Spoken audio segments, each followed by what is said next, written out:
You have one new message. Hi, I'm Clay from St. Louis, Missouri, and when I'm not busy surfing through multiverses, getting lost in the Bermuda Triangle, or hunting Bigfoot, I'm listening to That Would Be Rad, my new favorite podcast. 10-point bonus. While there's still no word on a cure for the virus, Report suspicious activity and call 911. I can give you every assurance, Mr. Rudy, that Gareth is ill and he's very ill. They can't wait until you offer you full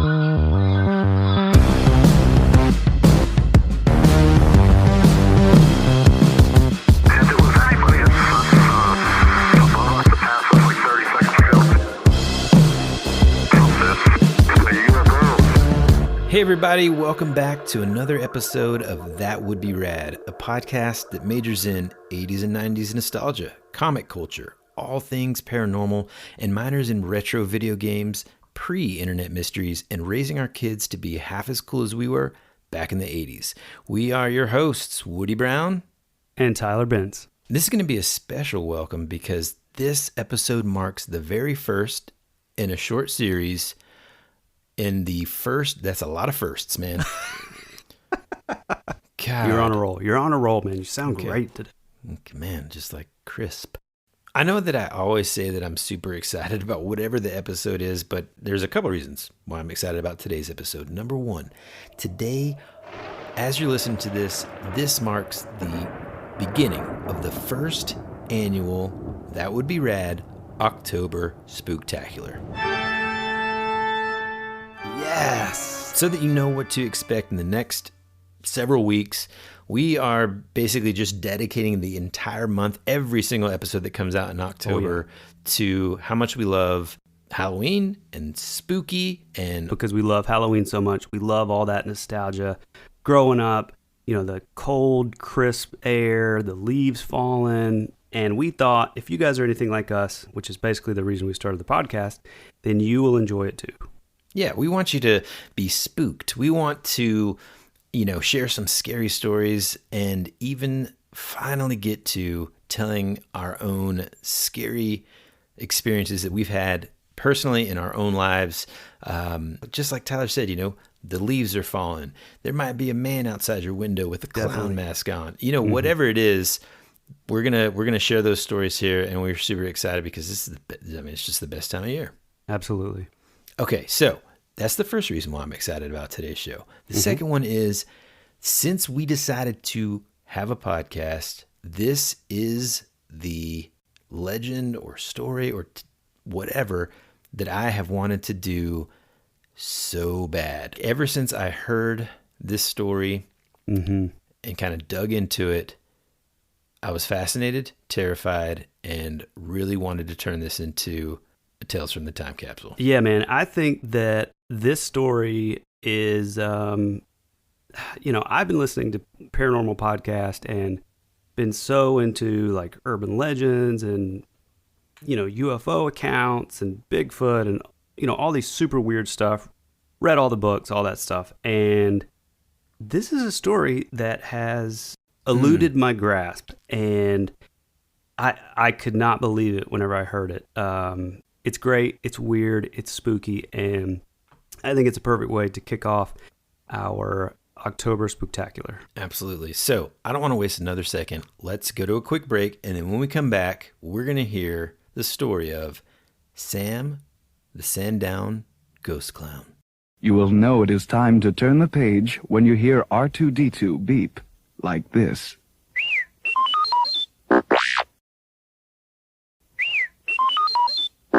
Let's begin now. One afternoon in May of 1973, a young girl and her friend decided to go explore a local golf course in their small town called Sandown, which was located just off the southeastern coast of the Isle of Wight. As they laughed and played and no doubt enjoyed the weather that day, they both began to hear a weird wailing noise in the distance. A noise they would later describe as being somewhat like an ambulance siren. Deciding to move closer to the sound to find out what it was, or at least where it was coming from. They followed it across the golf links and through a hedge leading to a swampy meadow adjacent to a little used local airport, the Sandown airport. The noise stopped.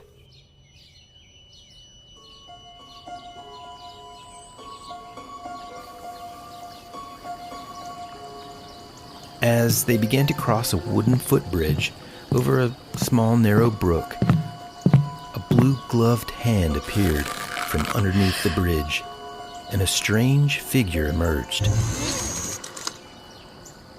The figure fumbled with a book in its hands and then dropped it into the water, and then, almost in a panic, splashed around to retrieve it. The two children then watched the figure enter a metallic hut, similar to those used on building sites, except that it had no windows.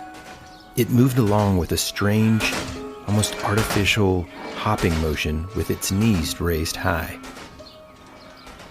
The children, thinking nothing of it really, began to wander off and were about 50 yards away when the figure reappeared carrying a black knobbed microphone with a white, flexible cord attached. The wailing noise immediately returned.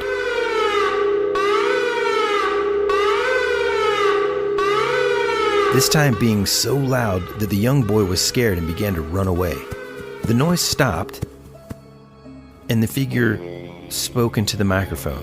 "Hello? Are you still there?" he asked. And although pretty far off from the children, they could hear his voice as clearly as though he were right next to them. And in response to what they considered to be a friendly tone, they walked closer so that they could speak to the oddly attired person or creature. He was nearly 7 feet tall and had no neck, and his head appeared to be wedged straight onto his shoulders. He wore a yellow, pointed hat, which interlocked with the red collar of a green tunic. A round black knob was affixed to the top of his hat, and wooden antennae were attached to either side. The face had triangular markings for eyes, a brown square of a nose, and motionless yellow lips. Other round markings were on his paper-white cheeks, and a fringe of red hair fell onto his forehead. Wooden slats protruded from his sleeves and from below his white trousers. His first communication was in writing. He wrote in a notebook, and in large handwriting he wrote, "Hello, I am All Colors Sam." The young boy was pretty hesitant, but Faye read each word as it was pointed to. I am All Colors Sam. This was necessary as the words were not laid out in a conventional sequence. The children ventured closer and discovered that the creature could talk without the aid of the microphone, though his lips did not move and speech was unclear, rather like that of a person who does not open his mouth properly. He asked the children about themselves, so they ventured to ask questions too. They asked about his clothes, which were all ripped and shredded. Why are your clothes so torn? Then he told them he only had this one pair, so he could only wear these. Because of his strange white features, they asked, Are you really a man? "No." They also asked, Well then, are you a ghost? in which he answered vaguely, "Well, not really, but I am in an odd sort of way." Well, what exactly are you then? they continued, but only obtained the answer, "You know." with no further explanation. He said that there were others like him, but he also confided that he was frightened of people and scared that they might hurt him. Apparently, if attacked, he would not fight back. At his invitation, the children crawled through a flap in his hut, which contained 2 levels. The lower level had plenty of headroom and was wallpapered in blue-green and covered with pattern of dials. It also had an electric heater and simple wooden furniture. He told the children that he fed upon berries which he collected in the late afternoon. This is what I eat. They are safe. He didn't say where, but did indicate that he had a camp on the mainland he could go to. He also said that the water from the river could be drunk once he had cleaned it. Once inside the hut, he removed his hat to reveal round, white ears and sparse brown hair. Before eating a berry, he performed an odd conjuring trick. Here, let me show you. He placed the berry in his ear and thrust his head forward and caused the berry to disappear and reappear at one of his eyes. Repeating the process, the berry traveled to his mouth. The children talked to the strange being for a half hour or slightly more. And then, after saying their goodbyes, the children rushed across the golf course to tell the first man they could find that they had just seen what they thought was a ghost. Believe me, you've just seen a ghost.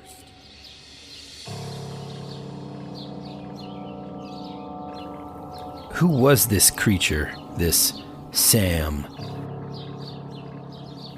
Perhaps an alien from another planet.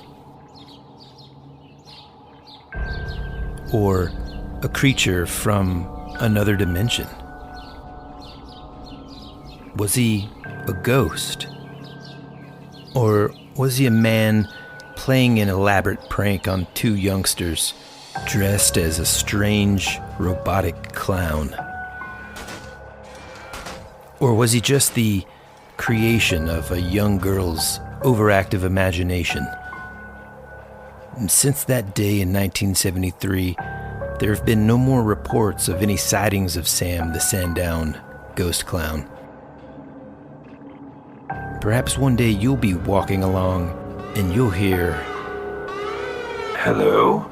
Are you still there?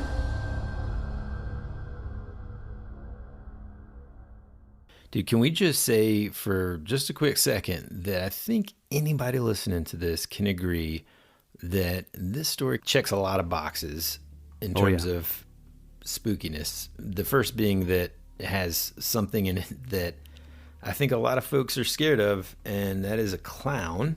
Mm-hmm. And not to mention, is it a robot clown, an alien, a time traveler? I mean, what'd you think, man?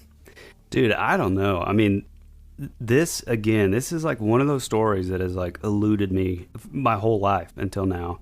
And I mean, it is one of those just really bizarre. And I think, for those interested in this topic, there's a term we like to use called high strangeness. And that means sort of anything that's just sort of beyond the normal, paranormal, weird stuff. And usually the term is sort of used for things that are even more weird than UFOs, Bigfoots. I mean, it's the weird sort of furry hands that appear in the middle of the air, or just, a castle appearing in the sky, like all these just really bizarre sort of events. And I think this is the perfect example of high strangeness. Can we change the term to rad strangeness? Ooh, I like it. I think there's a couple things to note here. Number one, I think it would be potentially easy for people to say, hey, you know what? This is a little kid that accidentally, went to their neighbor's house and watched that movie It by Stephen King. But you know what? A couple of things. That movie wasn't out yet. This happened in like 1973. So Stephen King's It, the book, the novel, didn't come out until September of 1986. So this is, 13 years prior, for anybody that's super skeptical about this kid's story. Now, trust me, literally my youngest just makes up, her imagination is ridiculous. And she makes up stuff all the time. Like a really awesome time when we were at her school and she decided to tell, one of the folks that works there, my grandma was in jail. I'm like, what? Oh, God. So that was fun to explain. I mean, we are in the South, so it's sort of, it's believable. Yeah. So anyways, kids have crazy imaginations. I was the same way. I mean, I didn't just make up stories about having to pick up my grandma from jail or anything, but I think it's very easy for that just to be the first, all it is some kid, telling a story to her dad. What fascinated me about it, the man, was how her dad actually had some paranormal experiences several years prior, and he never told her about that, right? And so this article that was in the volume of the British UFO Research Association's journal, volume 6, number 5, February edition, 1978. So this is 5 years after the event allegedly happened, and they reported it to this journal. So that's what the Bufora, or however you want to pronounce it, that's what it stands for, okay? British UFO, and then RA, Research Association. They actually have a website. It's bufora.org.uk, and they have some really cool stuff. You can look up old volumes of their journal, and some really cool resources about recent sightings of UFOs, and all about that. And so they're still going. Oh yeah, they're still going strong, man. And cool. What's cool that I really liked about kind of exploring their page was they have like a little explanation about the organization. It says Bufora is a non-cultist and scientifically evaluative organization since its formation in 1962, when a number of UFO research organizations and individuals formed with an inaugural meeting at Kensington, London. These included societies such as the British Flying Saucer Bureau and London UFO Research Organization. Side note real quick, man, I would wear a t-shirt that said either of those two. I mean, dude, awesome. How cool does British Flying Saucer Bureau sound? Yeah. The journal was produced, again, from 1962 under various titles, but was really the mainstay of contact for members until the website took over exclusively in 2005. It does say here, a magazine format may return in the future. So if anybody from this organization is listening by chance to this podcast, please decide to do that and make a printed version of this. I would be a subscriber. Oh yeah, absolutely. Yeah, for me, when I saw that it was basically Bufora, I guess, it just seemed like sort of the British version of MUFON, which, again, if you're into this stuff, MUFON is the Mutual UFO Network, and it's sort of the American version of that, which started out in 1969. What year did you say that Bufora started? It looks like 1962. Ooh, so it was before MUFON. Wow, that's cool. So this article kind of tells the story about how the dad, we'll call him Mr. Y, had two unique encounters. It's almost equally as terrifying. Yeah. I remember. Like one of them is like he pulls over, dude. They're like essentially, man, like red. He describes them as like red eyes looking up through the sea. But basically, to me, what he's describing is like the red lights of some sort of underwater fucking craft. Yeah, it's important. A couple things about like sort of the scenery and the background of the story. So all of this occurred on the Isle of Wight. Sandown is a coastal town that's located on the southeast sort of coast of the Isle of Wight, and it's actually got some pretty cool history, man. It was the only reason it was even, because it was a really small town, the only reason it was really even on a map apparently was because the way the beaches are laid out, there was such easy access for like invaders and stuff to come that it became sort of a military outpost. The French attacked there. There was a big castle that, was attacked and all this kind of stuff. But essentially, it ended up becoming more of a seaside like resort town. Well, and also it is home to the Isle of Wight Festival, which huge I definitely did not. Festival. Yeah, huge. I didn't do the research, so I don't know what year that would have been, but it's been known for years and years to be kind of a legendary status. Yeah, the who's who of rock and roll basically going there and performing and stuff. So London is on the south of England, right? The southeast kind of corner. And if you were to basically take the M3, I don't know if that's the way that you would do it, but you take the M3 out of London going southwest and you keep on going, and then boom, almost directly south of Portsmouth or Southampton is where the Isle of Wight is. And then on that tiny little island is where this occurs, in Sandown. Let's get into Sam, the Sandown ghost, all color Sam clown. Just his appearance. I mean, it's just so bizarre, dude. I mean, he's basically almost 7 feet tall. He's kind of like a clown. He's got this weird straggly hair, but it's not actually his hair. That's red, almost like a Raggedy Ann or Raggedy Andy doll. He's got triangle eyes, these weird like little clown, like rosy cheeks kind of thing. 3 fingers, blue, like 3-fingered sort of silly clown gloves, I guess. Man, just super weird. It's funny because if I was making up a scary, mysterious creature that wasn't like an animal, this is pretty close to what I would just envision. Even just like you said, man, even like the blue gloved hand and the way that these kids kind of come across that, man, almost like a troll. It's like they're going across this little wooden bridge, and all of a sudden this blue glove hand appears from under the bridge. And it's just interesting because when you read the story, it's like the account doesn't mention the kids just being immediately afraid, right? Their curiosity kind of trumps that. And I try to think like, oh yeah, I was kind of like that as a kid, but I don't remember. I mean, I think I know my kids they don't have that kind of curiosity. They, right. If that happened to my son right now, and he's about a year older than this little girl was, he would be terrified, man. He'd run like hell, Yeah. Like there's no way he's like, I wonder what's going on. But I think they lived in a different time, early 70s. They didn't have as much access even as we did when we were kids to just so much like sort of scary stuff, Well, and also, in 73, I mean, it was before, Stephen King wrote It by, almost 15 years, I guess. So, that was before Stephen King single-handedly destroyed clowns for everyone. Being a happy clown, that whole... and so, I think like back then, and again, I didn't do the research, but I'm sure like Bozo the Clown was probably pretty big back then. Mm-hmm.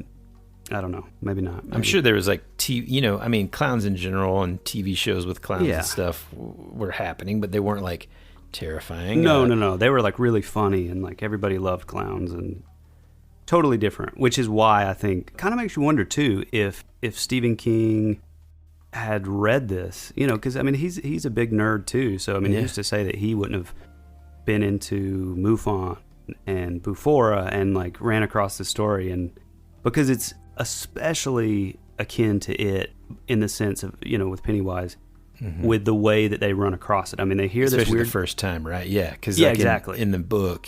It's like the part of the reason why it takes the form of a clown is because it is, for a kid, they're going to trust a clown. The clown has a balloon. He's got, hey, come down here. There's cotton candy. If you've ever read the book It, I actually, obviously like most books versus the movie, there's a lot more to it just in that very first scene when Georgie sees It in the sewer.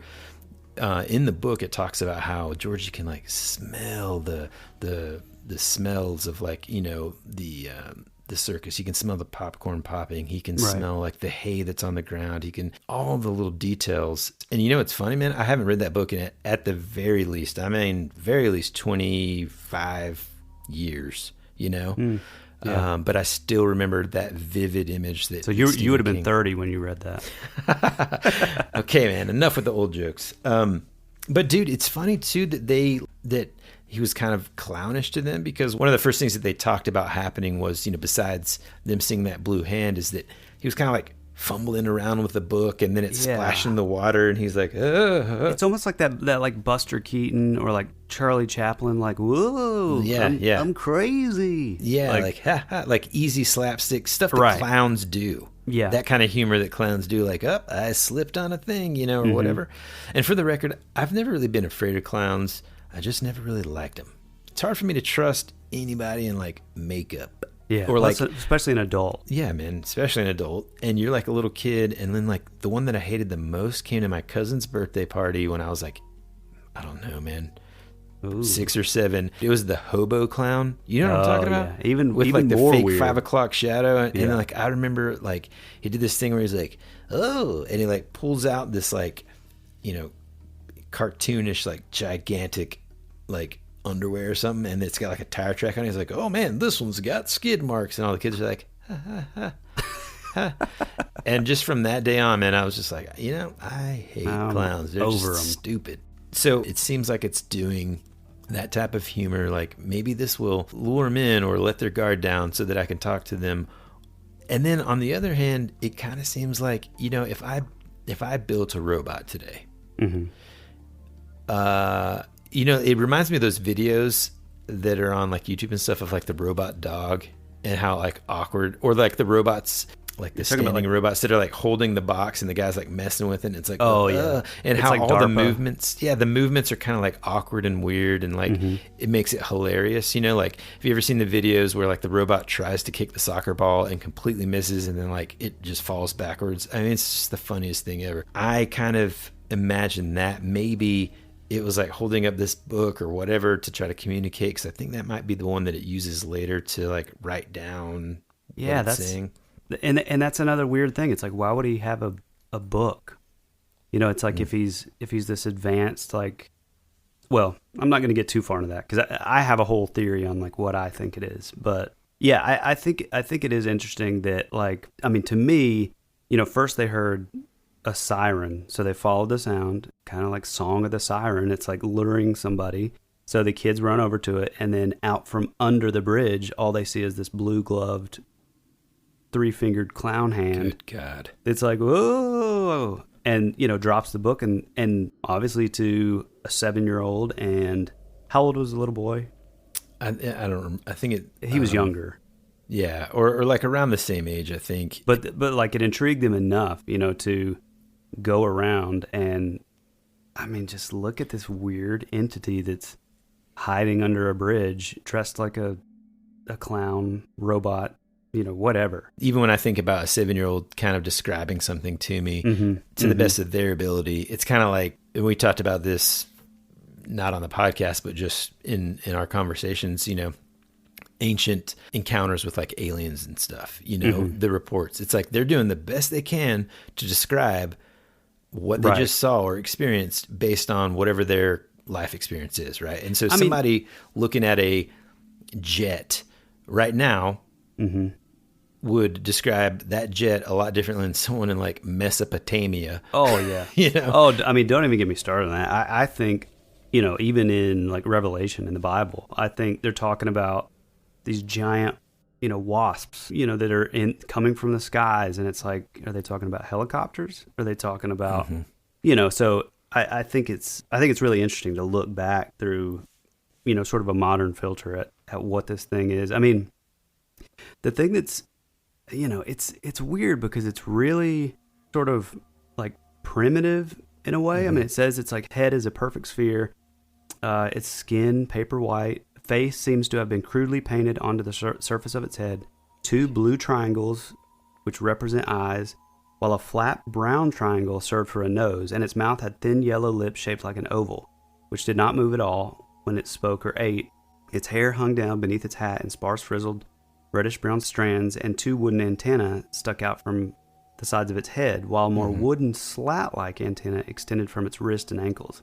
I mean, what is this? It talks about how it like moved along with like a strange hopping motion with the knees raised high. Right. So like I said, it's like equal parts terrifying and hilarious. Like if I knew that it wasn't something that was going to hurt me, watching it like fumble around and like try to walk with its knees raised super high is just a funny image. One thing that I thought of when I heard that is, bear with me here, go with me.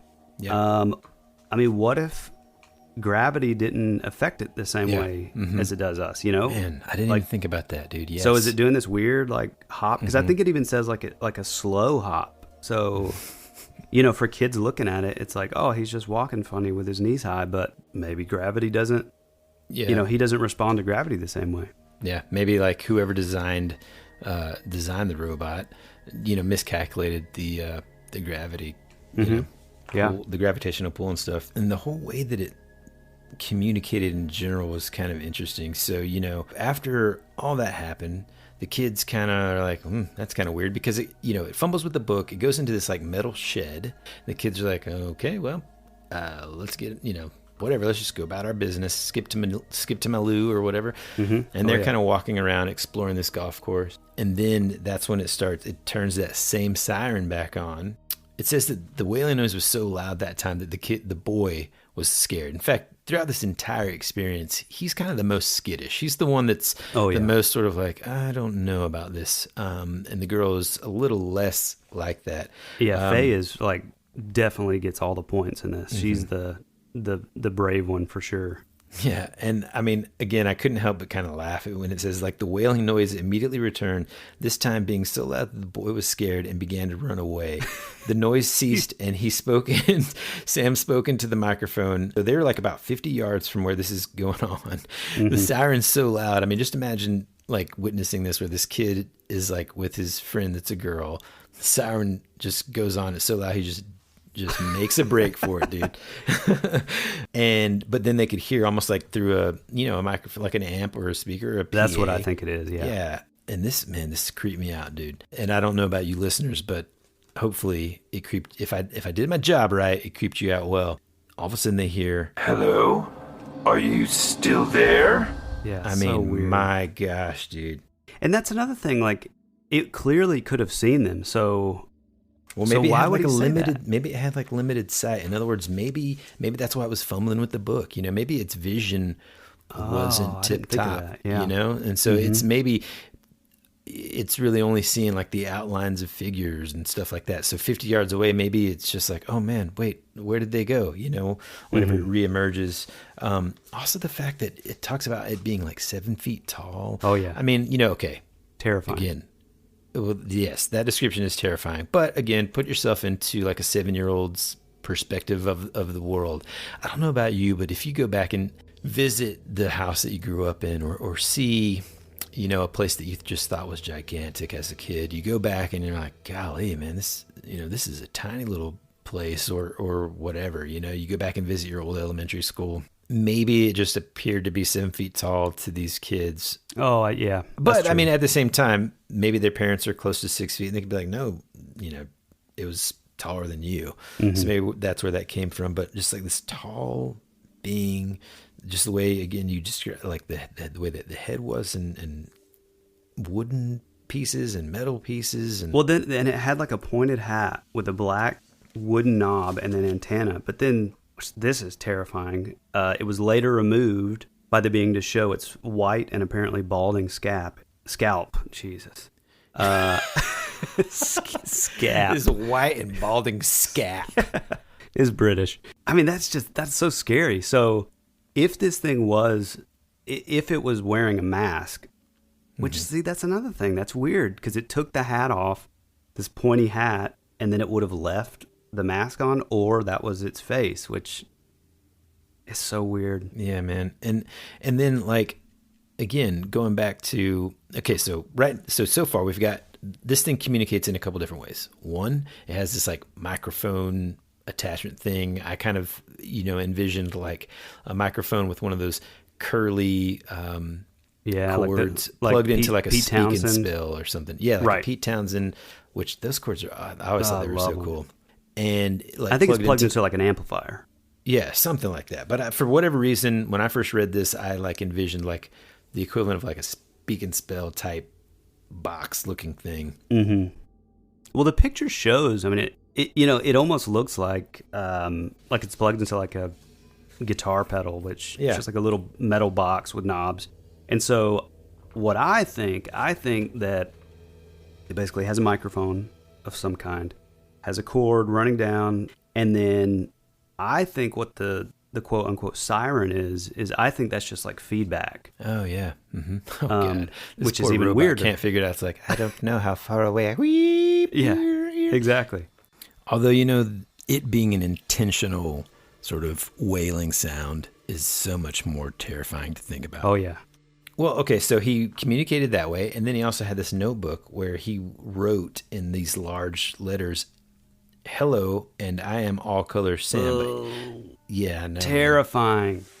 I am all colors Sam. I don't know why, but that is the scariest part to me of this whole and what's thing. also scary about it is, so those words weren't written in that order. They were just like giant words placed in random order, and then he would like point at them, and Faye would read them aloud. I mean, okay, let's just stick on that for just a second. Hello, I am all colors Sam. Jeez. Well, I'm kind of curious to know, like, what was your first sort of, when you heard that for the first time, like, what's your initial thought? Well, you know, as someone who's sort of indoctrinated with paranormal theories and stuff, I mean, I sort of venture into it being something else. But if we're looking at it as like purely like an Earth normal thing, I'm almost wondering if, you know, if he was going along with this sort of this clown motif, or you know, or to pull off the look of a clown, it's almost like he's, I don't know what it is, but it's almost like whatever he's doing, he's trying to pull off the look and the vibe of a clown. So I think by all colors, I think he's trying to say that, like, I'm colorful, because, you know, he's wearing this like red and green sort of like tunic kind of thing. I mean, he's definitely trying to look like, I think, what we think a clown would look like. Mm-hmm. I mean, so my initial thought was, if he is a being from another time or another place, then, I mean, if you think about it in terms of like human genetics, right? Like, in comparison to, let's say,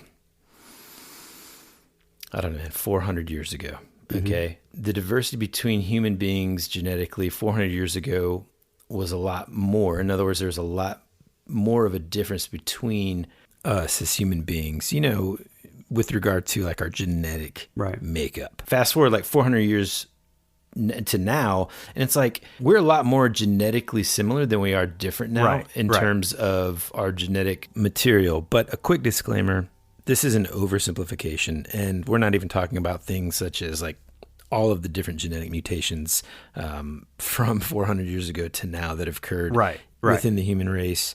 And another little disclaimer, I actually got a D in genetics while I was pursuing my degree in biology, which I do have a bachelor's in biology, but my brother, who's a PhD, probably is listening to this right now and thinking, boy, this guy really should have studied harder.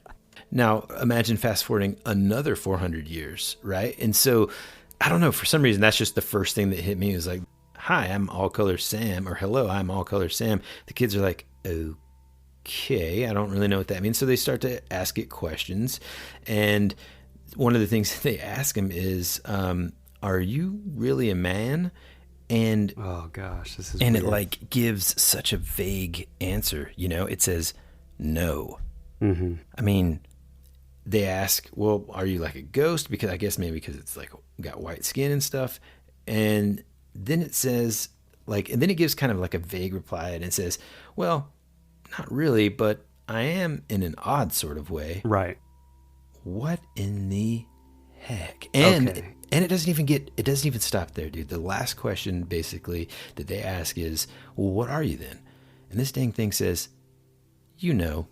What? Yeah, it's weird. So here, okay, I guess it's time we go into sort of theories. You know, here's one thing too to say, before we go into this. I think it should be noted that apparently it lived in some sort of 2-story hut or like a shack in a wooded area close to the lake where they were at. The floors were metallic, but then all the furniture was like rough, from what I guess, like sort of primitive furniture. So there's just all these weird things, you know. I mean, when we think of like futurism or, oh, what it's going to be like 20 years from now, we think of technology, you know, everything going to super sleek, super small, super, you know, just really like subtle and clean and all that.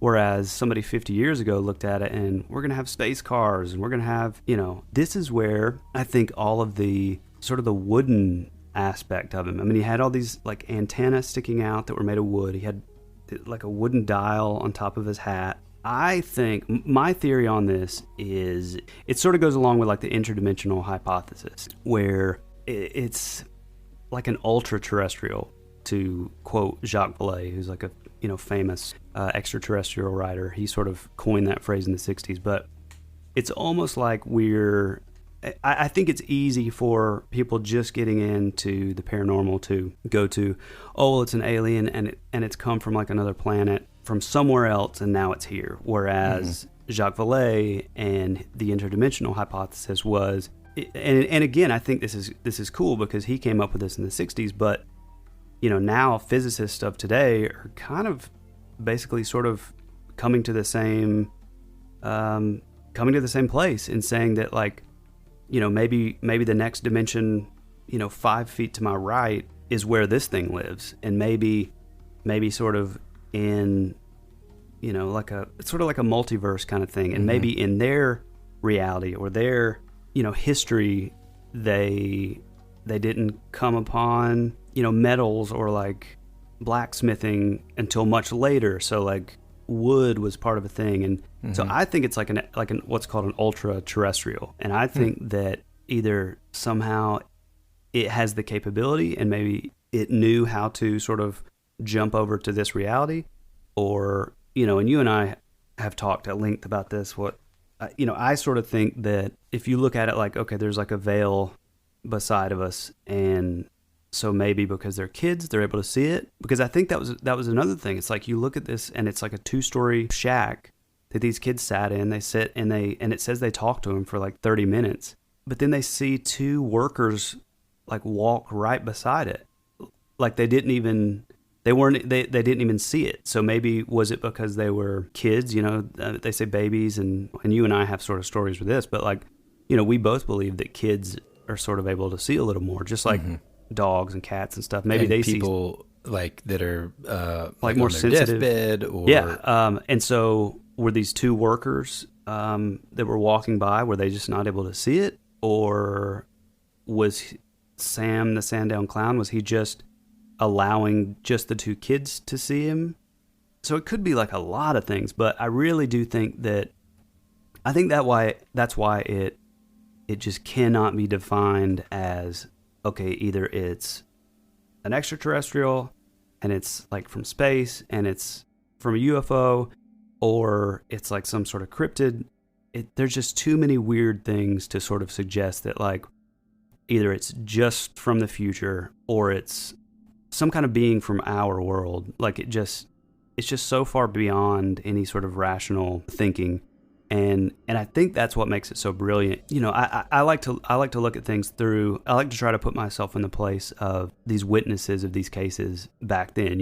And if I was going to make up a story and say, yeah, then there was this crazy guy and he had this spacesuit on and he had this and this and this, you have to kind of view it in like 1973. And these kids are coming from a place where wood furniture and wallpaper would have been a normal thing. So so why would they have ever said that was a normal thing? Or why would they say, oh, he kind of had these like raggedy clothes on, and then he had wood antenna and a wood knob on the top, and this like primitive, like roughly like painted triangles for eyes, and like it's just too weird. It couldn't even. I just think in the cultural zeitgeist of 1973, if somebody or if these kids were gonna make something up, they would elaborate it in those areas, I feel like, right? Yeah, not in a million years would they have ever said, oh, and then he had wooden antenna. Yeah. And he started eating a berry that he did this like weird, like, oh, I love it, conjuring trick thing. He placed the berry in his ear, thrust his head forward and caused the berry to disappear and then reappear. And so, obviously a bunch of theories there, one being that he was just performing for the kids again to make them giggle, or that he was possibly, putting it through some sensors or something to make sure that it was good to eat. And here's something, okay, so I like your theory. It's super interesting to me as well. But I've got one that's a little different. Or just something to think about, okay? Yeah. So imagine this. Imagine that you're going to send an intelligence to... like another reality. Another reality or another planet or another time. Okay. And so the largest piece of the technology is really the intelligence, okay? Are you following? Yep. Okay, so you send this intelligence that has the capability to use common items found wherever it lands or goes or appears to build its body and communication devices and all of that. But you lost me because it has 3-fingered clown gloves. Well, yeah, okay. Where's he going to find those pups? Well, maybe what I'm saying is like maybe... I know what you're saying. Maybe, yeah. okay, so it's like a simplified version of the body. So maybe they just have like the arms. I don't know why they have 3 fingers. Maybe it's like that where they come from. The arms, the legs or whatever, but all the other stuff, clothes, maybe. I'm just saying maybe that can also partially explain that there's, wood, that it's got furniture that doesn't seem futuristic. It seems like it's, very on trend with the area that he's in, and that he's using this wooden shed and that he's eating berries. So like he's not just a mechanical figure. There's some sort of like he can he's got to like sustain himself. Yeah, he can use energy through organic material. It's not the flux capacitor necessarily, but or Mr. Fusion, isn't that what he uses in Back to the Future too? Yeah, right. But like I don't know. I'm equally intrigued about it being some sort of interdimensional being, and or it being someone from another time, or being from another planet. And in terms of like how the kids could see it but the workers couldn't see it, I agree, man. That veil thing is definitely a possibility as a possible theory. Also, hell, man, I mean, maybe it's some sort of cloaking device. Yeah, I think so. Well, and again, something that I didn't think about, it had to have some sort of intentionality, because when their dad, or when Faye's dad comes back with the 2 kids, it's gone, and there were no marks even on the ground. It's just like, what? And that's another thing. That's another reason that I think sort of lends itself to the sort of the multiverse or the multidimensional kind of thing. But it is weird because it's like the berry thing. It is almost like a filter. And it even says, it claimed to drink water after cleaning it, which would lead you to believe that it's some sort of like biological, organic type being of some sort. I mean, even that technology is fascinating. I mean, can you imagine if we were able to power like any kind of robotics with organic material? I mean, well, I guess we do, like natural gas. I mean, you know what I mean? Well, but I mean, like, by feeding a robot that you made a berry and giving it a cup of water, I mean, that's pretty awesome. And again, maybe that is the case, but in this, whatever reality this is from, that's their version of a robot. Yeah. And I mean, dude, the 3 fingers and 3 toes thing, because, he takes off his gloves, he takes off his shoes, I guess, whenever they're in this little hut. Well, no, I don't even think it had bare feet anyway, with maybe that's what it 3 was. toes. Yeah, you're right. On his bare white feet. That's so making weird. it like, I mean, making a hoax, like, man, it's not really likely. Like, how is somebody going to fake that, Yeah. In my head, I keep envisioning this thing as like wearing some sort of mask, so because it says like crudely painted, triangles for eyes, and then basically a yellow circle for a mouth that didn't move whenever it talked. When it took its hat off, it said it had like, they almost explained it as having like receding, straggly hair and like a balding head. So does that mean that it still was wearing this mask on its face and that was just like its head? Or... Dude, another scary thing to think about too, man, is like it being not a robot at all. That's equally terrifying, right? Oh, yeah. So in other words, like if you're envisioning this in your head right now, listening to this, and you're imagining sort of like a robot, so it's like this metallic creature with painted white hand and arms and 3 fingers and all this.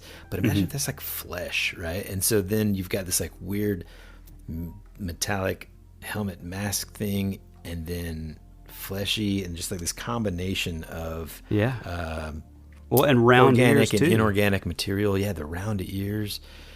It's just super scary, man. And it's really, really weird. Yeah. Why don't you explain a little about the dad, because he has a really interesting, pretty interesting sort of story too. So her dad actually had like a couple of strange encounters a couple years prior, before all this happened, and he never told his daughter about this.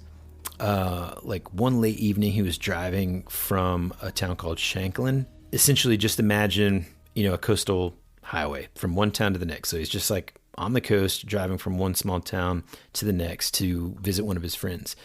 Well, he's like passing through this village, kind of became aware that this multi-lit aircraft to his right, about halfway between the road and this other area, was just there. And he described it as looking just like huge and enormous, and it flew very low over this like swampy terrain. He stopped, which is also interesting about him and his daughter. I think we would all kind of do this. So he witnesses this giant craft flying really low over, they say swampy, I imagine sort of like a brackish sort of area, and he stops his car, gets out so he can kind of just watch it. And the object hovers apparently like aimlessly over these swampy margins of the river. And it says a wide ring of 7 or more lights could be seen, each of them large and clearly defined, spherical shaped, like a bright red cherry, he says. Amazing. And interspersed with like a turquoise and white light, and could not hear a single sound. Yep. In other words, which that's classic. Yeah. Wow. Yeah. I mean, just like a craft, it's flying, it's low, it's hovering, and there's no like jet engine. There's no, loud. I mean, dude, I'm kind of like in this path of military helicopters.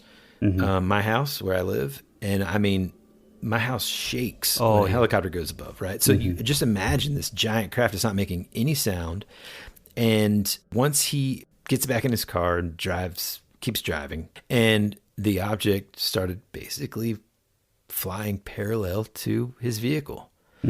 So imagine how scary that was. Yeah. And then once he got outside of a place called St. Helens, it cut across about 300 yards behind him and then dropped slowly. And it says, meandering above distant hedges, now appearing smaller and smaller, smaller and smaller, with the number of red lights reduced to only 4, which kind of seemed to rotate very slowly. This time he stopped again.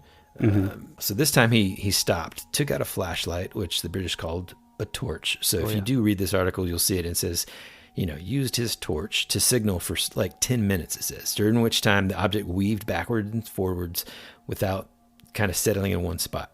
So wait a minute. So you're saying he's driving, the thing is following alongside him, essentially. Well, but then it lowers. Yeah. So basically, it's following alongside of him. And then once he hits this one town, it kind of like slows down, gets behind him, and kind of lowers down behind some hedges. Now, if anybody listening has ever been, in fact, we've got listeners in Ireland. I was there not this past summer, but the summer before. Drove through your beautiful, beautiful countryside. I will say that not just a few hours after getting off the plane, driving to a town called Killarney, I actually ran that car right into a hedgerow and popped both tires. So that was awesome. But anyhow, so that's kind of how I imagine it. I imagine this craft is kind of a ways away from him. It's kind of right alongside. And then as he comes closer to a town, it kind of slows down and gets behind like a hedgerow. Because they're just all over the place over there and relatively tall and stuff. So it's kind of like just behind it. The lights are like doing something different. So he gets he gets out of the car again, uses his flashlight to try to see if maybe like he can signal to it. Nothing happens. It just kind of moves backwards and forwards a couple times, but doesn't really just like sit in one spot necessarily. And so he's just seeing it through the hedgerow? Yes. Right? Yeah. And so then he gets back in his car and is just like, I'm going to keep on going. When he reaches the place where he was going, he said that the red lights were still there and left his own rear lights on to face the object. Coming out of the house, his friend could see the thing also, and was playing what he called like a hide and seek between the treetops. Weird, yeah. Yeah, man. And so then he hops back in his car and is leaving to go back, and the lights were lost to view, and he didn't see him again. Boy, that is interesting. I mean, that just on its own is pretty bizarre. Well, it's bizarre. And what's crazy too, man, is on several occasions after this, he would notice single balls of red light in the sky, which would hang stationary or follow him along as though like checking on him or checking and recording his movements. But then a couple years later, again, relatively late at night, it's between like 9 and 10 p.m. He was perched on the long side of the cliffside at Compton Bay, having been driven there by an unexpected tidal surge, seemingly caused in part at least by some sort of droning underwater craft. USO. From his vantage point, he observed 2 points of light, yellow and peering up at him like the eyes of some horrible sea monster. Wow. He guessed that the eyes were not much more than 40 feet away and were just, which is interesting, by the way, that this is a British publication and they're using American units of measure. Well, this whole fucking thing is a hoax. Anyway, he guessed that the eyes were not much more than 40 feet away and were just below the surface of the sea, like a sort of periscope. They disappeared, and as the tide gradually subsided, Mr. Y was able to get back to his car and drive home. I gotcha. So he's on his way home late at night. He has to stop the car because of a weird tidal surge, right? And that happens in some of these coastal towns. So in other words, the tide rises too high and it goes over the road, so he wouldn't be able to keep traveling. So he stops, he looks to see like, and he kind of notices that to him, what appeared to be some sort of underwater craft had kind of like come up to that area, and that had caused all of that water to kind of like rush across the road, and these bright yellow, like, lights were just like shining on him, and then it just went away. Wow. I mean, and so like after that, he just, got back in the car and drove home. So imagine being this guy. You've had these weird experiences. You don't really tell anybody about it because, again, you don't want your friends thinking you're a lunatic. You don't want to be put in an insane asylum or something. Which, I mean, I think it's worth noting, like in 1970s, in the early 70s especially, I mean, that's why that's why we have like Bufora and MUFON and NICAP. That's why they have these organizations made for people, a place where they can go and like report these things, because basically other than those things, like they couldn't tell somebody at work, they couldn't tell, because I mean you could lose your job, rumors spread. I mean, you sort of get blacklisted through in your neighborhood. It's like, oh, this dude's crazy, he says that he saw this, and or he's a liar, or so. I imagine, when you first said that he had sort of issues, is like he's kind of scared to tell anybody.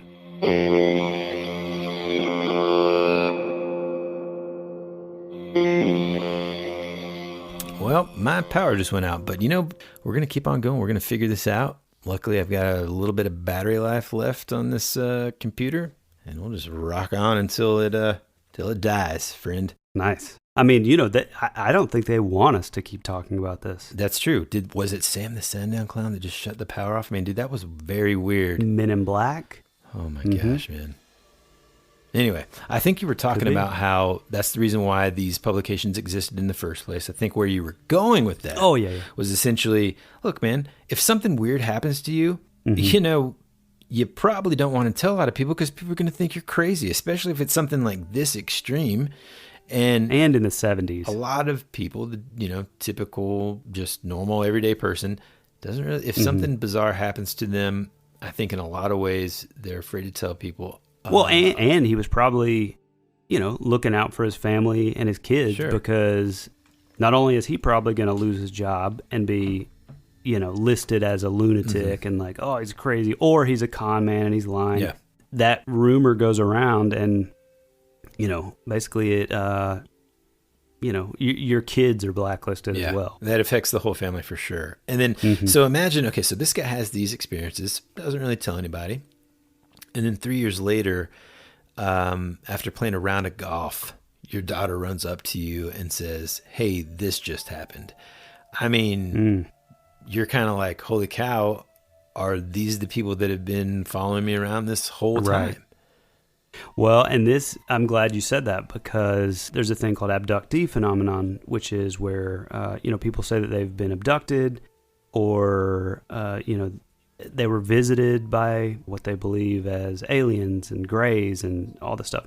But, that is something that's pretty common in abductee phenomenon and this, honestly, it's probably one of the scarier parts of the phenomenon is that, it kind of follows families. So, if I was abducted, if I had a history of being abducted or seeing aliens or seeing these beings or probed or whatever you want to, there's a real strong chance that, maybe not now, maybe not tomorrow, maybe not years from now, but maybe 20 years from now, my daughters are more than likely going to see the same thing, which is really pretty scary. But it also kind of opens it up to the concept that maybe that's how Faye was able to see this thing. Maybe this was just another way of quote unquote them checking up on this family. Ooh, man, there's just so much. I mean, like if you think about it in terms of it being a time traveler, what if the lineage of those folks, and they remained anonymous in this article, but what if the lineage of these people have some sort of significance, hundreds of years from now, and jeez, man. I mean, it's just crazy, right? I mean, so imagine if you were building a time machine, and where would you go and who would you try to see? And like, I would say, I would argue that one of the most popular answers is, well, man, I would kind of like go back and try to see and witness one of the miracles. If you say Lincoln, witness one of the miracles. That's the most common. No, dude, no way. That's the most common. I think it is the common. I think the most common is like, I want to go back and see if like the miracles of Christ and stuff like really happened, or how, like, I want to be there in the crowd kind of thing, so that I can be like, oh, shoot, man, it did happen. You know what I mean? And so, I mean, just even imagining that, or go back and meet and see and witness like your ancestors from hundreds of years ago and all this kind of stuff. Right. And it's just super fascinating. What? Go ahead. Well, also, I mean, how do these conversations usually end, Woody? With us saying what? Man, that would be rad. I mean, that's how we came up with the name of the podcast, because that would be rad to be able to do that kind of stuff, and so it's fun to even just talk about those topics, and topics like this, for example. And, I love that we have different theories, and that we're not just sitting here arguing about it. It's just fun. It's just like we've said a million times, it's fun to think about. It's fun to talk about. And I hope for everybody listening, it's fun to listen about. Fun to hear about. But that sounds weird. Fun to hear about. It does sound weird. That sounds like something Sam the Sandown Clown would say. Sit down, does. Have fun to hear about. So final sort of synopsis. What is what do you think it is? I'm gonna stick to my guns here, and I'm gonna say I think it's some sort of creature / technology sent from another. Oh God, man, I don't know. I mean, because it could be. It's like equal to me. It's equally plausible for it to be from another dimension, another planet, or the future. And one of those three, it's something. Do I think it's a hoax? No. I don't either. Skeptics always complain that it's just like there's an easy way for them to explain the possibility that it exists. Well, I think which ultimately is just kind of the reverse is true too, man. Like, I think it's an easy way to explain away that it doesn't exist, right? And so if you approach these situations with an open mind and remember that, like, at the end of the day, who are we hurting about it? Like, you're not hurting anything by just kind of being open-minded to the possibility that crazy things exist, crazy things happen, miraculous things happen. I don't know. There's just too many. As I've started to read more about this stuff and get into it, there's just too much, man. And I'm not just talking about, just there's too much. I don't know. It's hard to explain, man. Because I mean, the problem with all of everything are the people that plant hoaxes and stuff like that. They ruin it for everybody, right? Yeah, but I mean, I feel like that's such a small percentage. I mean, we're from North Georgia, which up in, is it Dawsonville? Which is like probably 30 minutes from us both. That's where those weird sheriff deputies filled a suit full of like possum meat and said they had the body of Bigfoot in their freezer. So like it does happen, but there's just too many things and there's too many elements in the story for a 7-year-old looking at a 7-year-old through the cultural lens of 1973 in rural, Britain. It's just too far beyond the realm of possibility. That, and there's just too many details, man. Like, I'll give you an example, okay? So our oldest, very intelligent, like second grader, reading at like a 6th and 7th grade level, super smart. Braggart. No, super smart. Like, kidding. Then you ask him, like, I'll say, well, what did you do in Mr. So-and-so's class? And he's like, I don't know. I don't remember. Oh, dude, and Amelia's the exact same. And so, because like one of our nightly at the dinner table traditions is everybody gets to talk about their day. We start with the youngest and go all the way up to the oldest, which is me. Hello. And 50. 40. Okay. 40 and proud. 40. Man, you've only got a couple months, man. Wow. I'm getting there. Like 10. No way, man. Months. I got a whole other year. Well, yeah. 10 months is not a whole year, but we can argue about that later. Anyway, that's our tradition. Every parent listening to this can relate. It's like, all I want to do is hear about your day. I'm giving you the chance to learn about your day. And then it's like, oh, well, Jane's response is, I'm like, Jane, how was your day at school today? No, what did you do in school today? Good. I'm like, that's not. And then I'm like, son, how was your day at school? Or what did you learn in Mr. XYZ's class? I don't remember. And I'm like, here, it sounds like your kids are in the background. Yeah, they're here. Why don't you ask them and let's put this to the test. Hey, Woodrow, can you come here for a second?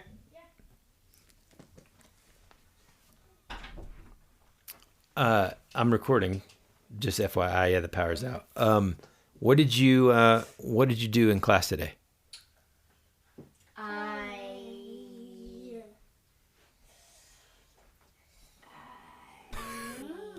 That's the perfect answer. That's it.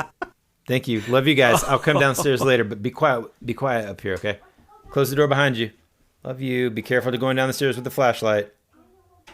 Do you understand what I'm saying, man? Exactly. Dude, it's like exactly the same for me. And you continue to like pry and pry and pry. Like yesterday, actually, Amelia came home and she's in kindergarten and also very, very, very advanced for her age. I'm like, how was your day today? Good. Awesome. What did you do? Nothing. Mm-hmm. And it's just like, come on. But then, an hour later, she's like, yeah, I know how to read 26 sight words now. Right. And it's like, what? And like, can remember to like spell things on this. And so I said all of that to come back around to say that like, I took the long way home to say that essentially there's a lot of detail in this story. Well, and a couple things that I think is interesting that seems like, okay, well, for the folks out there that are saying, oh, well, it was just a guy, dressed in a weird suit. And okay, well, for, 1973, if he's going to be dressed in a suit, why is he going to be barefoot and, have 3 toes? And then why is he going to have 3 fingers and blue gloves that have 3 fingers, But then when he steps in his little shack, he takes the gloves off. He also takes his hat off to reveal a scalp and like thinning bald head and ears. There's just things about it that just, unless this little girl or the dad, literally like beautiful mind level geniuses who are able to think super abstract, it just doesn't make any sense. And there's a lot of noise going on. Yeah, no, hold on. Jane. What's the problem, babe? Hey, babe. I'm trying to find Bence, and I want her to get... She's in here with me. Y'all go downstairs like I told you to. Okay, Jane? No more fussing. Hey, I need somebody to close the door. You can't just leave the office with a wide open door here. Okay, sorry. This is now the 3rd time that I've told you. I appreciate you following directions. I tell all my single and newly married friends, don't get me wrong, and you and I agree on this. We love our kids so much. They're the apple of our eyes, and we wouldn't change anything. Not even a thing. But at the same time, I tell every one of my friends, do not have kids. Oh, God, I don't tell them. For a while. Yes. No, for a while. Enjoy your spouse for a while. Give it time, because you will not have any privacy. Yeah, I agree with that. Oh, man. I mean, hey, man. You want to go to the bathroom? Oh, it ain't happening. Guess what's going to happen the second that you go to the bathroom? Now, the kids, you can't even find them.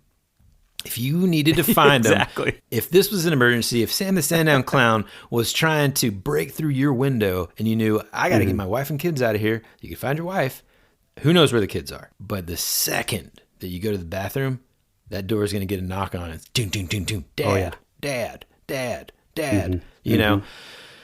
Oh, yeah. No. Dude, I've started carrying around like a little, which I don't even know where it came from, like a little block of wood that if I go to the restroom, I'm going to lock the door. But because they can unlock the door now, oh, God, yeah. I also put the door stop under the door just because I know that, I mean, eventually they're even going to figure that out.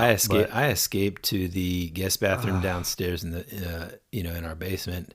I just quietly, sneakily get down there. And then leave the lights off. Just when I think they will never figure it out, I hear like weird banging and stuff going on in our little like gym room, and I'm like, what's that?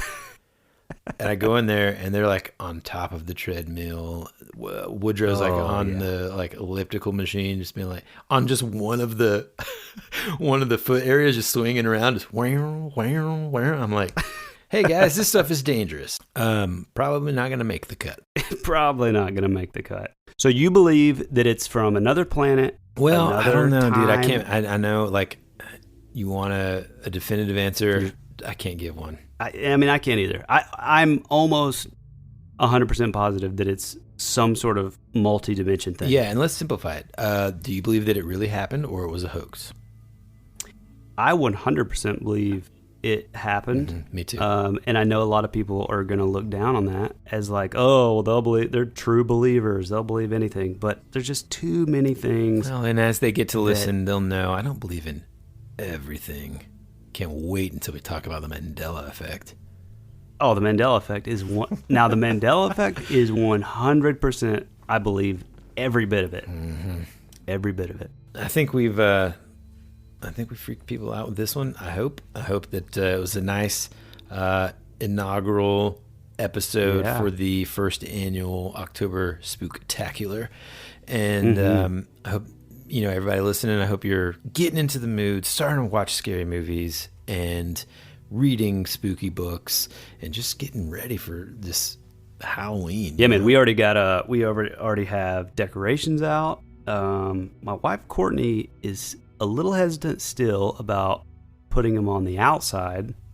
Well, just because it's still September. Well, yeah, I mean, that, when we're recording this, partially. It's still September. When people listen to it, it'll be October. But yeah. Or are you the kind of like Halloween fan that just, you've got like these sweet little kids, and then you're like, yeah, cool, man, we've got Halloween decorations. You guys come on by, you love it, and it's just like real super realistic gory bodies laying in the yard. No. Well, no, I mean, the funny thing is as much as, both of us love like horror and that kind of thing. I mean, once you have kids, it's kind of hard to. Yeah, man. But I don't know. I was just going to say hey, bud, go ahead. Oh, okay. Well, it's always been a genre that like I love in a way, but like you said, with kids and stuff, I mean, heck, dude, I won't even it's going to be, I think this year might be the year that I let Woodrow watch Gremlins for the first time. Ooh. But even then, I feel guilty. But here's a question though: do you let him watch it around Halloween, or do you let him watch it around Christmas? Ooh, man. See, Well, what kind of scary can they watch close to Halloween? I mean, easy. Nightmare on Elm Street. Okay, look, seriously, we could go on and on. We're going to talk about all this stuff next week, the week after that, and maybe even that same week. We might even throw a bonus episode in this month. Who knows? But as always, I want to take the time to say thank you to every single person that listens to this podcast. It really does. When I say it means the world to us, I 100% I mean that with all sincerity. You and I talk about this all the time, man. The fact that people will actually take time out of their day to turn on this show, listen to us talk about stuff, and sometimes ramble, and a lot of rambling, and sometimes make fun of each other. And you know, it's just really awesome. And so we just really, really love every single one of you and appreciate it so far, and continue to send us messages and interact with us on Instagram. I mean, truthfully, as far as responsiveness, that's probably the best place to reach us. Well, and another thing that we've kind of gone back and forth, and we're not going to make a big deal out of it, but if you do have a spooky story, if you have seen a UFO, if you've been chased by a serial killer, if you've seen Bigfoot scat, you know, shoot us an email or put it on like your voice recorder on your phone and shoot that email to thatwouldberadpod@gmail.com.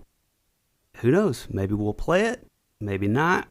But let me let him in on a little just secret. roll the dice. Let him in on a little secret. We may or may not have a few listeners that have already sent us some of their spooky encounters. So what I'm trying to say is, without giving too much away, if you have something even just slightly scary, you know, my wife's got a great one actually, and she's like, well, I mean, it wasn't really a ghost, but like her situation was scary as heck. Pretty scary. Yeah. And so if you've had any kind of cool little spooky thing happen to you, man, we would love to feature it on a show. Maybe this time around during the Spooktacular, maybe not. I'm not going to give too much away, but you know, we would love for you to be a part of our show. It's just a really cool way for us to get to know you a little bit better and hear the crazy stuff that's happened to you, the rad strangeness that's happened to you. Absolutely. Man, I'm glad I came up with that's yeah, that's a keeper. It's definitely a keeper, man. All right, dude. Well, my computer's we about are to rambling. die. Yeah, we're rambling. My computer's about to die because my power went out. I've got kids fussing with flashlights, which is kind of cool, man. You remember being a little kid, having to walk around the house with flashlights is awesome. All right. But anyway, again, thank you so much for listening. Until next week, and as always, be rad. That's the way